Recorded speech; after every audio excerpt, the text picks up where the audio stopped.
What's going on, store owners? You're wondering how slat wall panels just like this work, and I'm gonna show you exactly how it does. Let's say you have a store and you're selling backpacks. You take your hook, slide it right in the groove, and you put your backpack right on the wall. Just like that, nice and sturdy. It's not going anywhere.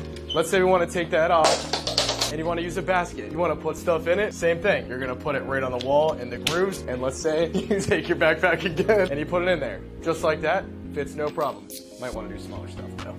So you're going to take that off, and you want to do shelves up on the wall. We're going to do one bracket there, one bracket here, and a third bracket over here. We're going to take our shelf, pop it up there.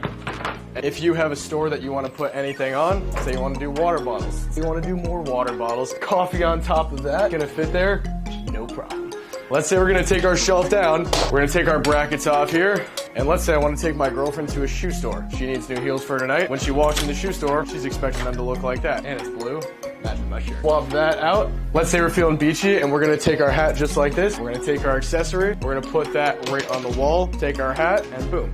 Now you have a beach store. Let's say you want to take that off right there and you want to go to a nightclub, but you need to get a shirt before. If your store has shirts, you're guaranteed to sell it. Take your waterfall, snap it up there, add them down the whole row, nice and sturdy with the metal inserts. That's how Slatwall works. It's that easy, where you literally just take the accessory, you pop it in, and you're just about good to go.